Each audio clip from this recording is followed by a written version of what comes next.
عزيز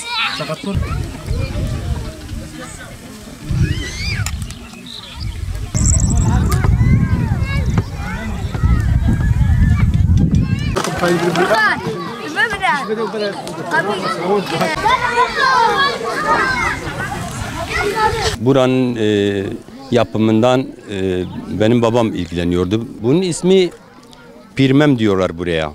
Bundan 100 seneden fazla önce bu aşağıdaki bir köyden bizim köye göç etmiş. O zaman 70'li yaşlarında falanmış. Öldükten sonra bizim atalarımız, dedelerimiz onu buraya gömüyorlar. Buraya gömdükten sonra biz özellikle bizim atamız, bizim dedemiz burasıyla ilgilenmiş. Yani başka hiç kimse değil. Özellikle de benim babam. Bu yüzyıllardan bu yana geliyor. Caminin işte yapımında babam caminin yapımını yapmış. Ondan sonra çevre duvarları o şekil. Bu ağaçlandırmaların dikmeleri falan bütün hepsini babam yapmış. Eksikler var yani ziyarettir. Bütün çevre köylerden buraya gelenler oluyor. Ona rağmen çok eksikleri var. Kubbesi olsun, işte muslukları olsun, işte çevre düzenlenmesi olsun, işte ağaçlandırması olsun, işte bakımı olsun. Son yıllarda yani bu son birkaç yıldır bunun bakımıyla belediye ilgilendiğim. Benim aldığım duyumlara göre birkaç senedir belediye ilgileniyor. Daha önceleri hiç kimse ilgilenmemiş bu ziyaretle. Dolayısıyla biz buranın daha böyle modernleşmesini, ondan sonra işte çöp konteynerlerin olmasını, ağaçların bakımını, sulaması veya işte caminin bakımı, kubbenin yapılması, onların yapılmasını istiyoruz. Bunu da biz kendi başımıza yapamıyoruz. Ancak ya belediye veya işte kaymakamlık veya işte yetkili merciler bununla ilgilenmesi gerekiyor. Ya işte aileler pikniğe geliyor. Piknik demeyelim de ziyarete geliyorlar. Çevre temizliği şimdi konteyner olmadığı zaman, işte su olmadığı zaman aileler ne yapsın? Yani çöp poşetleri bile yok. Aileler ne yapsın? Yani bütün her şeyi de ailelere bağlamak doğru değildir. Bunu yetkili mercilerin karşılaması gerekiyor. Bunu kimler yapabilir? Belediyeler yapabilir, kaymakamlıklar yapabilir, sivil toplum kuruluşları yapabilir veya hayırseverler yapabilir. Yoksa bütün bu çevre köylerden buraya ziyarete gelenler oluyor. Bunu halk karşılayamaz. Tabii halk sadece temizliğine ilgilenebilir ama geri kalan bütün araç gereçleri devlet tarafından karşılanmalı.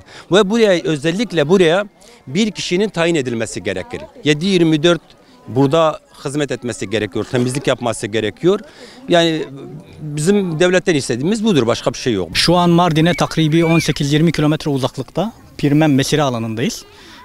Pirmem denilen zatın burada defnedilmesinden dolayı ve manevi bir özellik taşımasından dolayı insanlar yılın Nisan ve Mayıs aylarında genellikle olmak üzere gelip burada hem ilgili Pirmem'i ziyaret edip dualar etmektedir hem de burada güzelce vakit geçirmektedir. Tabii bir mesire alanıdır. Eskiler kervanlar falan buradan da göç etmektedir.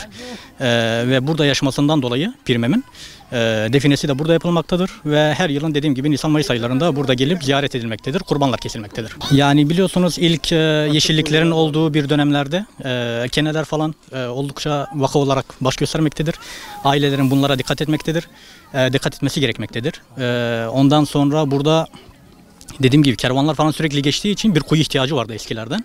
Ve burada etrafımızda birçok kuyu vardır. Evet, çevre temizliğine dediğimiz gibi dikkat etmemiz gerekiyor. Çünkü belediyenin gelip burada bir faaliyet göstermesi ne gerek duyulmamış.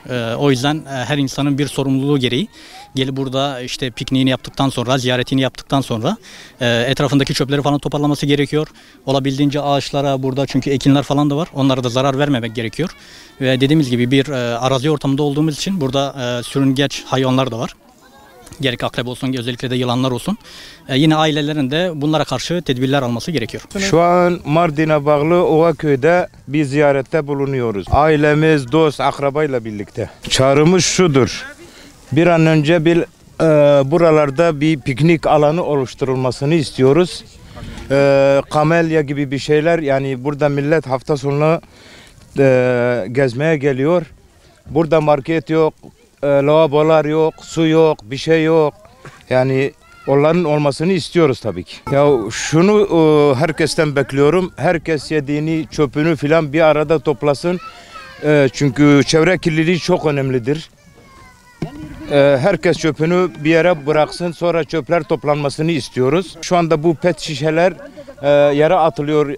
2 ay sonra o pet şişeler yangına dönüşebilir. Tarlaları yakabilir. Milletin mahsulü yazık, günahtır. Yani herkes dikkatli olsun. Mesire alanındayız. Buranın adı Pirmem diye geçiyor. Yıllardan beri millet buraya bahar aylarında buraya gelir. Millet pikniğini yapar. Hem doğayla iç içe olur. Yani Pirmem'e hem çocuklar için geliyoruz hem bahar ayları sonuçta. Çocuklar evde sıkılıyorlar. Güzel bir hava var. Hem piknik olarak görüyoruz burayı. Yani aileler buraya geldiği zaman çevreye dikkatli olması lazım. Herhangi bir çöp falan atmaması lazım. Çünkü burada yetkililer buraya bakmıyorlar. Yani belediyeden buraya gelip temizleyenler yok. O yüzden dikkat edilmesi lazım. Özellikle sigara içen arkadaşlar yaklaşık buraya bir 15-20 gün sonra buradaki yeşillikler gidecek. Yetkililerden şöyle bir talebimiz var. Yani baktığınız zaman zaten şu an mesire alanında bir ağaç falan yok. Sadece içeride bir tane büyük ağaç var. Millet buraya yani yoğunluk olduğu için o ağaç yetmiyor. Çünkü herkes gidip o ağacın altında yatıyor. Şu an güneşteyiz gördüğünüz gibi. Herkes işte büyük araba olsun, küçük arabalarla artık bir gölgelik yapmaya çalışıyorlar. Yani yetkililerden şunu istiyoruz. Buraya ağaçlar dikilebilir. Yani buraya bir banklar falan yapılırsa millet daha bir rahat oturur, daha güzel olur.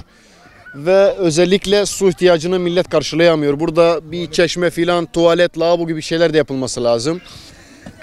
Dediğim gibi az önce konuya değinmiştim zaten. Yani buraya özellikle milletin çöp atmaması gerekiyor. Çünkü bugün biz burada oturursak yarın başka bir arkadaş geldiği zaman burayı aynı şekilde temiz görmesi lazım. Yani yetkililerden bir de çöp konteynerleri konulabilir. Ya en azından 10 günde bir haftalık da olsa bu çöp konteynerleri şey olabilir, kaldırılabilir.